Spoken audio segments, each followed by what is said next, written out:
ఆచమనీయం అంటారు. మనం కూడా భగవంతునికి ఇవన్నీ ఇవ్వాలి. అర్ఘ్యం పాద్యం ఆచమనీయం ఎందుకు ఇస్తామంటే కాళ్ళు కడిగే నీళ్లు నూతి నీళ్లు ఉంటాయి, తమ్మ చెరువు నీళ్లతోటి చేతులు కడిగిస్తారు. వడియబోసి కాల్చిన మంచినీళ్ళు అయ్యగారిచిన నీళ్లు ఉంటాయి, అవి తాగేటందుకు ఇస్తారు. కాబట్టి తాగే నీళ్లు వేరు, కాళ్ళు కడుక్కునే నీళ్లు వేరు, చేతులు కడుక్కునే నీళ్లు వేరు. కనుక భగవంతునికి పాద్యం చేసేది అది కాళ్ళకు చూపించేసి కింద వదిలిపెట్టి చేయడం. ఇలా బలిచక్రవర్తి చూసి ఆహా ఈ బ్రాహ్మణి యొక్క పాదాలు నేను గనక కడిగానంటే అవనిజ్యార్చయమానస్య ముక్త సంగ మనోహరం పాదో భగవతో హరి. ఈయన పాదాలు గనక కడిగితే కలికల్మష నాశనం, కలిలో ఉన్న పాపాలన్నీ కూడా పోతాయని చెప్పి ఆయన యొక్క పాదాలు రెండింటిని కూడా చక్కగా అర్చించి కడిగాట. అభినందించి యథావిధిగా అర్చించి కూర్చోబెట్టాడు. పాద ప్రక్షాళన తీర్థాలు పరమ పవిత్రమైనటువంటి వాటిని తన తలపైన చల్లుకున్నాడు. ఇక చెప్తూ ఉన్నాడు బలిచక్రవర్తి ఆ పిల్లవాడి వైపు చూసి, స్వాగతం తే నమస్తుభ్యం బ్రహ్మన్ కిం కరవాణితే.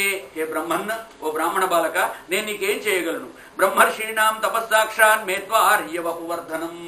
కాబట్టి నీకు ఏది కావాలంటే ఎట్టి సేవలు చేయాలనో ఆజ్ఞాపింపు. ఎందుకంటే మీ రాక వలన మా యొక్క కీర్తి ప్రతిష్టలు చాలా వర్ధనమైనాయి, పెరిగినాయి.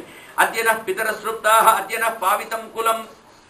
మనం భారతంలో చెప్పిన శ్లోకమే, అద్యమే పితర సృష్టా జీవితం చ సుజీవితం అని విదురుడు అంటాడు. కృష్ణ పరమాత్మ వచ్చినప్పుడు అద్యమే అద్య ఇవాళనే నాకు జ్ఞానం ఉదయించిందయ్యా, నా జ్ఞానం ఫలించింది.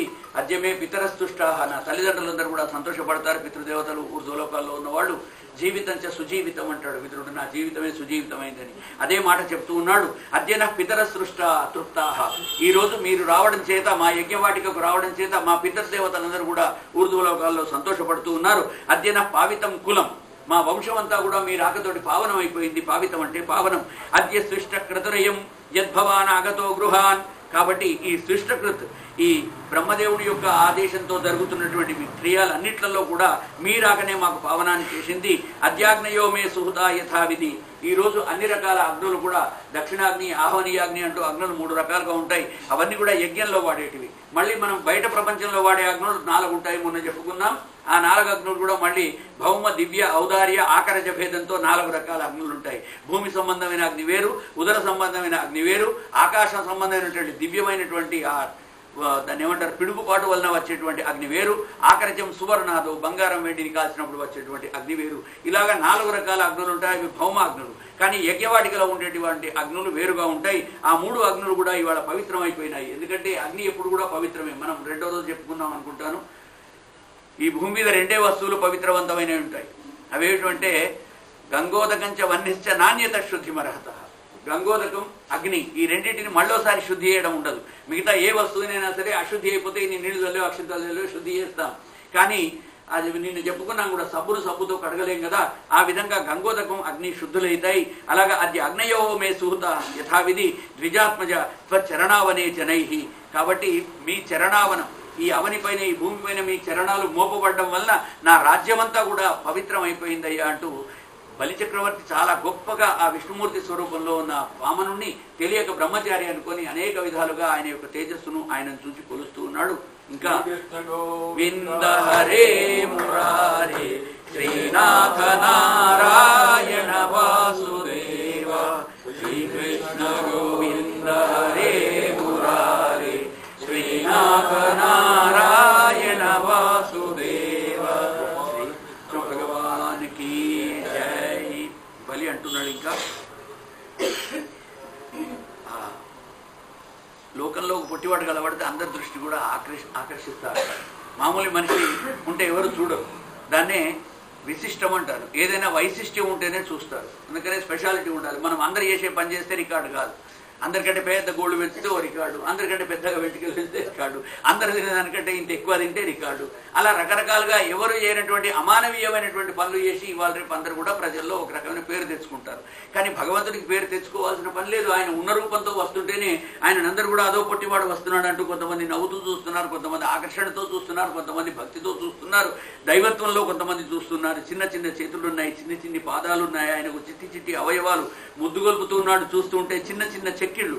అతన్ని చేరిన వాళ్ళందరూ కూడా కన్నులార్పకుండా ఆయన వైపే చూస్తున్నారు, పరవశంతో చూస్తున్నారు. పరవశం అంటే మన వశం కాకుండా మనస్సు వాళ్ళ వీధికి వెళ్ళిపోయేదని పరవశం అంటారు. అలా పరవశంతో చూస్తూ ఉన్నారు. ఇక సాక్షాత్తు భగవంతుడే పొట్టి బ్రహ్మచారిగా వచ్చినట్లుగా ఈ దృశ్యం కనిపిస్తోంది. దాన్ని ఎవరు కూడా తెలుసుకోలేకపోతున్నారు. కానీ ఏదో కొత్త విషయం అయితే, కొత్త వాళ్ళైతే వచ్చారని చెప్పి చూస్తూ ఉన్నారు. అందరు కూడా ఒక్కసారి కన్నులు మూసి దర్శిస్తే చాలు, ఇలా కళ్ళు మూసి మళ్ళీ తెరిచే వరకు ఆయన చూసుకొని మళ్ళీ కళ్ళల్లో నింపుకుంటున్నారు. మళ్ళీ మళ్ళీ ఆ పిల్లవాడు కనిపిస్తాడో లేదో అని, అంత అందంగా ఉన్నాడని చెప్పి ఆయన చెప్పుకుంటూ పోతన్న గారు చెప్తూ ఉన్నాడు. దివ్యానుభూతిని ఎదలో మెదులుతూ ఉంటే ఇలా అంటున్నాడు. దివ్యాత్మజ త్వచరణావనే జనై వడుగా ఎవ్వరి వాడవెవ్వడవు సంవాస స్థలం వెయ్యది ఈయకుడన్ నీ వరుదెంచుటన్ సఫలమయ్యన్ వంశంబున్ జన్మముంగదు ధన్యాత్ముండవైతి నీ ఈ మఖం అంటే యజ్ఞం యోగ్యం వయ్యే నా కోరికల్ కడతేరన్ సుహృతంబులయ్యే శికులం కళ్యాణమి కాలమున్. ఈ వేళలో నీ రాకతోటి ఇవన్నీ కూడా శుభ్రమైపోయినాయి, బాగా అయినాయి అని చెప్పి అంటూ ఇంకా ఆయన అడుగుతున్నాడు. అయ్యా నీకేం కావాలి? ఇక్కడ దాకా వచ్చావు, బ్రహ్మచారివి, వచ్చిన వాళ్ళందరికీ నేను దానాలు ఇస్తూనే ఉన్నాను. వాళ్ళంతా కూడా ఈరోజు ఇచ్చిన దానాలు చాలా శ్రేష్టమైనటువంటివి. ఎందుకంటే నేను చేస్తున్న అశ్వమేధ యాగంలో ఇస్తున్న దానం కనుక మీరు ఏది కావాలనో దానం అడగండి. అప్పుడు శ్రీ శుకౌవాచ, శుక బ్రహ్మ చెప్తున్నాడు ఆ పరీక్షిత్ మహారాజ్ తోటి, ఇది వైరోచనేర్వాక్యం ధర్మయుక్తం ససూనృతం నిశమ్య భగవాన్ ప్రీత ప్రతినంద్యేదమ బ్రవీత్. అలా బలిచక్రవర్తి ధర్మయుక్తంగా మాట్లాడిన మాటలన్నీ విన్నాడు ఆ పిల్లవాడు.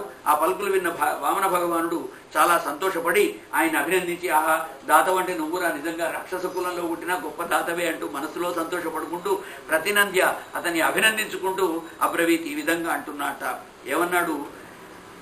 వచస్తవై తజ్జనదేవ సూనృతం కులోచితం ధర్మయుతం యశస్కరం. నీ మాటలు మీ వంశానికి తగ్గట్లుగా ఉన్నాయి. ఒక రాజు ఇలా మాట్లాడానో అలా మాట్లాడావు. వచ్చినటువంటి బ్రాహ్మణ భక్తి నీలో, నన్ను చూడంగానే ఉన్నటువంటి భక్తికి నేను చెప్తూ ఉన్నాను. వరచేలంబులో, మాడలో, ఫలములో, వన్యంబులో, గోవులో, హరులో, హరులంటే గుర్రాలు బాగా వేగంగా వెళ్ళి, హరులో, రత్నములో, రథంబులో, మిష్టాన్న భోజనంబులో, కన్యలో, కరులో, కాంచనము, కరులంటే ఏనుగులు, కరులో, కాంచనము, నికేతనములో, గ్రామంబులో, భూములో, ధరణీ ఖండము. భూములు కావాలన్నా ఎకరాల కొద్ది, లేకపోతే భూఖండం కావాలన్నా, ఊర్లో ఏమైనా జాగా ఇల్లు కట్టుకుంటా అంటే 2,000 గజాల జాగా నీకు ఇయ్యాలన్నా, ధరణీ ఖండము కాక ఏమడిగిదో ధాత్రీ సురేంద్రోత్తమ. అయ్యా నేను నేనేం అడగాలి, నేనేం అడుగుతాను అనుకుంటున్నావు అని చెప్పేసి ఇవన్నీ కూడా నీకు ఏది కావాలన్నా, హే ధాత్రి సురేంద్ర ఉత్తమ అంటే ఓ భూమి మీద సంచరించే దేవా, భూసురులు అంటే దేవతలు అంటారు బ్రాహ్మణుడు. బలిచక్రవర్తి అడుగుతున్నాడు, నీకేం కావాలి? వరశైలాలు కావాలన్నా, మాడలు కావాలన్నా, కంఠీలు కావాలన్నా, గర్సోళీలు కావాలన్నా, ఫలాలు కావాలన్నా, వన్యఫలాలు కావాలన్నా, అడవులు ఇవ్వాలన్నా, గోవులను ఇవ్వాలన్నా, ఏనుగులను ఇవ్వాలన్నా, గుర్రాలను ఇవ్వాలన్నా, రత్నాలు ఇవ్వాలన్నా, మాణిక్యాలు ఇవ్వాలన్నా, ఏది కావాలంటే అది నేను ఇవ్వడానికి సిద్ధంగా ఉన్నారా పిల్లవాడానికి, ఏం కావాలన్నా అడగవయ్యా అంటూ ఆ బ్రాహ్మణుడు అడుగుతున్నాడు. ఇంకా అడిగితే అతను ఏమన్నా అడగడానికి వచ్చాడా? ఇవన్నీ తీసుకుంటే అతనికి ఎందుకు? నాహం యాచే, ఏది అడిగినా సరే నాహం యాచే అంటాడు. నేను ఇది అడగను, నేను ఇది అడగను, నేను అది అడగను అంటూ నేతి వక్తవ్యం. హిరణ్యకశిపుడు వైకుంఠంలో శ్రీహరి కొరకు వెతుకుతున్నాడు, కానీ అక్కడ వారి జాడ మాత్రం వాళ్ళకు తెలియరాలేదు. అందులో క్రుద్ధులైనటువంటి వాళ్ళది కథంతా అక్కడ మనసులో ఒకసారి స్మరించుకున్నాడు. శ్రీహరి ఎక్కడా కనకపోవడం చేత ఇక ఈ బ్రాహ్మణ రూపంలో వీడు వచ్చి ఇక్కడ కూర్చున్నాడయ్యా. వాడు ఏమని అడుగుతున్నాడు? నేను ఒకటే అడుగుతున్నానయ్యా, నాకు చిన్న భూఖండం కావాలని నుంచి ఒక నేల అడుగుదామని వచ్చాను అన్నాడు. అదే మనం మొన్న చెప్పుకున్నట్టుగా భగవంతుడు కదా, వాడు అడుగు అంటే ఎంత అడుగు అన్నా కానీ అడిగే ధైర్యం అయితే మనకు రావాలి కదా. బొచ్చని అడిగినట్టుగా అడిగాడు పాపం. గొడుగో జన్నితమో కమండలువో, వామనుడు అంటూ ఉన్నాడు, గొడుగో జన్నితమో కమండలువో నాకున్ ముంజియో దండమో వడుగే నేనెక్కడ, వడుగేనెక్కడ, నేను ఒక వటువును బ్రహ్మచారిని, నేనెక్కడ, నీవు అడిగిన వస్తువులన్నీ ఎక్కడ? అవన్నీ కూడా సంసారులు చాలా కష్టాల్లో ఉన్న వాళ్ళకి ఏదో సాంసారిక జీవితం చేసుకునే గృహస్థులకు ఇవ్వాల్సిన వస్తువులు నువ్వు అన్నీ నన్ను కావాలన్నా అని అడిగావు. నాకు అవి వద్దయ్యా.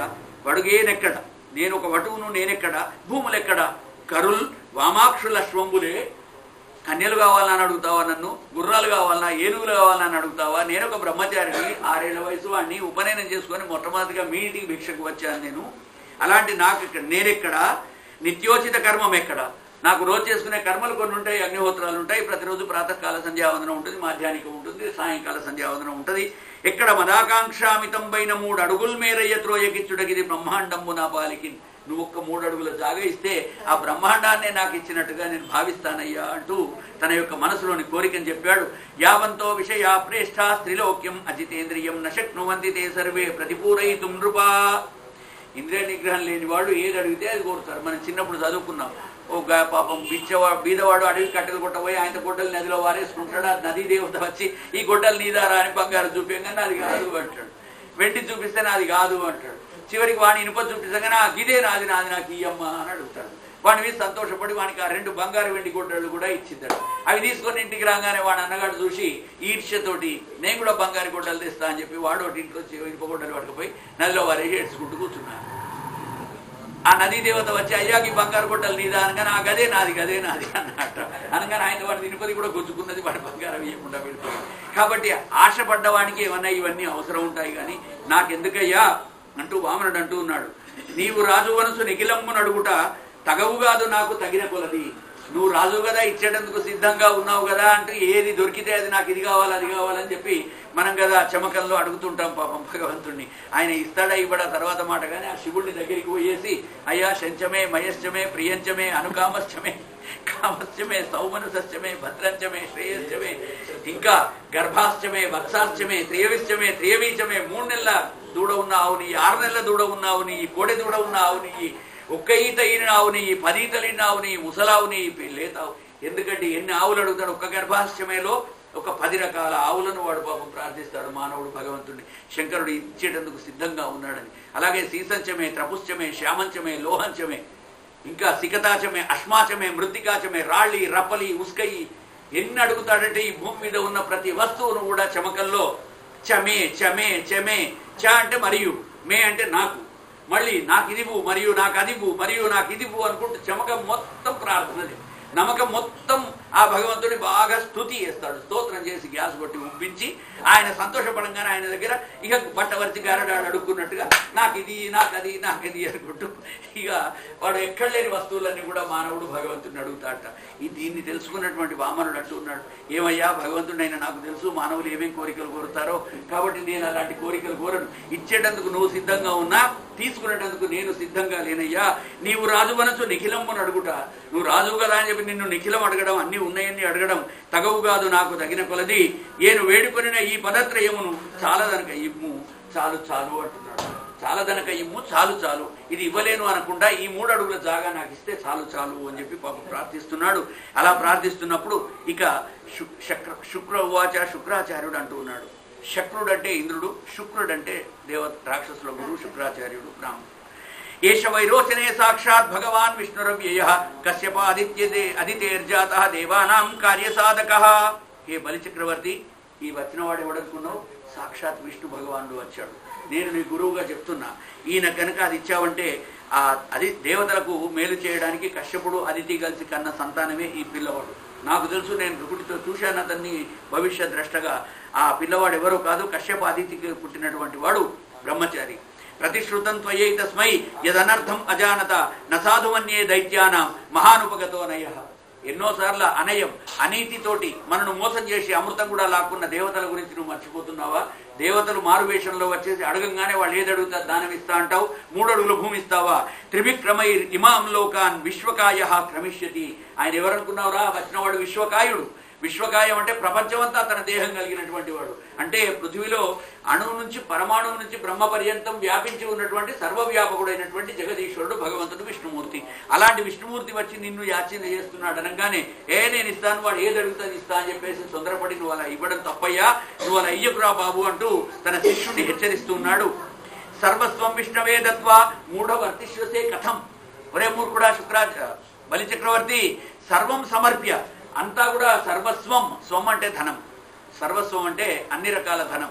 వాడు సర్వస్వం పోగొట్టుకున్నాడు అంటే అన్ని రకాల ధనాన్ని పోగొట్టుకుంటే సర్వస్వం అనే పదం వాడాలి. అంటే వెళ్ళి పోవాలి, బంగారం కంచు ఇత్తడి ఇంట్లో ఉన్నటువంటి పైసలు గీసలు అన్ని పోతే దాన్ని సర్వస్వం అంటారు. అందుకనే దేవస్వం బోర్డు అంటారు కేరళలో, దేవుడి యొక్క ధనం అని. స్వం అంటే ధనం. ఇక సర్వస్వం విష్ణవే దత్వా మూఢవర్తిష్యసే కథం. ఒరే మూర్ఖుడా శిష్య బలిచక్రవర్తి, అన్ని ఆ పిల్లవాడికి సమర్పించేసి ఏమీ లేకుండా నువ్వు ఆయన చిప్ప చేత పట్టుకొని నువ్వు అడుక్కోవడానికి వెళ్ళిపోతావా? ఏమిస్తా అంటున్నావురా మూర్ఖుడా? మూఢ అంటున్నాడు. మూఢవర్తిష్యసే కథం, నువ్వెలా జీవిస్తావురా రేపు? క్రమతోగాం పదేనైకే ద్వితీయేన దివం విభోహో కంచకాయేన మహత తార్తీయస్య కుతో గతి. ఆ పిల్లవాడు ఒక్క పాదంతో పృథ్వీని, 2వ పాదంతో ఆకాశాన్ని, 3వ పాదంతో అప్పుడు మూడో పాదాన్ని మోపడానికి భూమి ఎక్కడి నుండి తీసుకువస్తావు? వాడు అడుగుతున్నాడు. వాడి పాదాలు అంత పెద్దవి. ఓ పాదంతో భూమిని నింపుతాడు, రెండో పాదంతో ఆకాశాన్ని నింపుతాడు. మూడో పాదానికి నువ్వు భూమిని ఎక్కడి నుంచి కొనుక్కోవస్తావు? ఎవరిని అడుక్కోవస్తావు? నువ్వు ఎలా ఇస్తావురా అంటున్నాడు. ధర్మాయ యశసే అర్థాయ కామాయ స్వజనాయ చ పంచదా విభజన్మిత్తం ఇహాముత్ర చ మోదతే. ఇహ అంటే ఈ లోకంలో, అముత్ర అంటే పరలోకంలో. మనిషి ఎప్పుడు సుఖంగా ఉంటాడంటే తనకు వచ్చిన జీతాన్నంతా కూడా 5 రకాల విభజించి ఖర్చు పెట్టాలి. 20 20 20 20 20 5 20లుగా చేసేసి ఒక్కొక్క దానికి ఒక్కొక్కటి ఖర్చు పెట్టాలి. దాంట్లో చెబుతున్నాడు విభజించి తన కడ ఉన్నటువంటి ధనాన్ని 5 భాగాలుగా విభజించడం. ఒకటి ధర్మాయ, ధర్మం కోసం ఒక 20% పైసలు ఖర్చు పెట్టాలి ప్రతివాడు కూడా తనకు వచ్చిన దాంట్లోంచి. తర్వాత యశసే అంటే తనకు కీర్తి రావడం కోసం, తన పేరు కోసం, తన కోసం ఒక 20% ఖర్చు పెట్టుకోవచ్చు. అర్థాయ ధనాభివృద్ధికి, ఉన్న ధనాన్ని రెట్టింపు చేసుకోవడం కోసం ఇంకొక 20% ఖర్చు పెట్టాలి. తర్వాత స్వజనాయచ తనకు సుఖం కోసం అని చెప్పేసి ఇంకొక 20% ఖర్చు పెట్టుకోవాలి.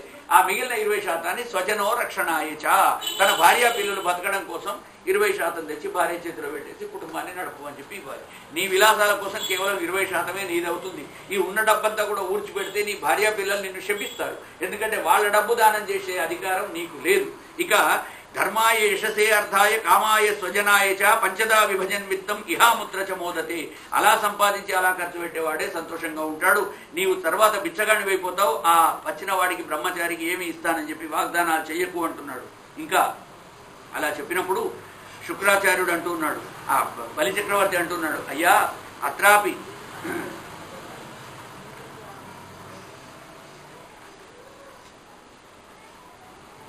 యాచత్యేవం యది భగవాన్ పూర్ణకామోస్మి సోహం.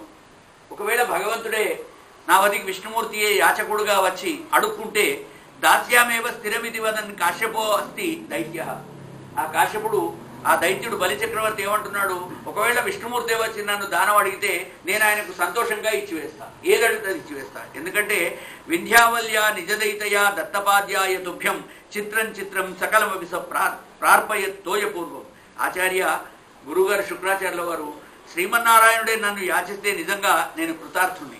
ఎందుకంటే అందరినీ పోషించేటువంటి సర్వపోషకుడైనటువంటి విష్ణుమూర్తి ఎలాగైతే సృష్టికర్త బ్రహ్మనో అలాగే సృష్టికర్త, సృష్టి భర్త, సృష్టి హర్త అని ముగ్గురు ఉంటారు.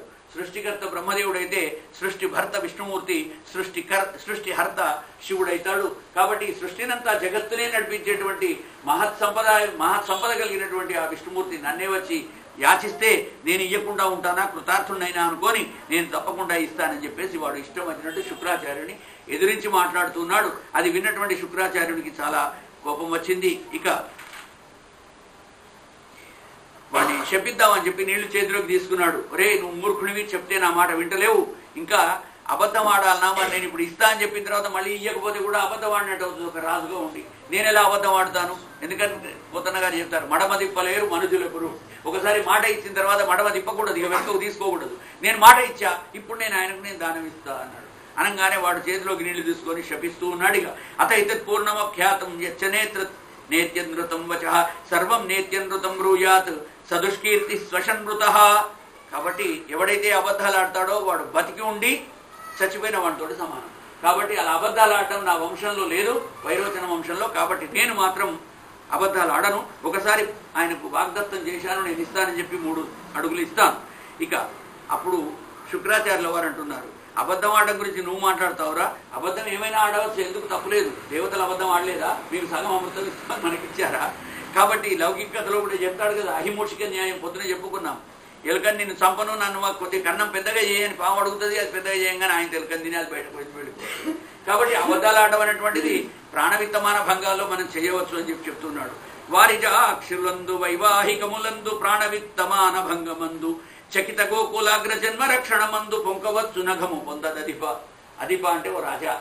ఎప్పుడైనా బొంకం అబద్ధాలు కనుక చేయవలసి వస్తే ఈ 10 జాగాల్లో అబద్ధాలు ఆడవచ్చు. తప్పకుండా మీరు అబద్ధం ఆడండి, ఏం కాదు, దానం ఇస్తానని చెప్పి ఇయ్యకు, ఏమవుతున్నది?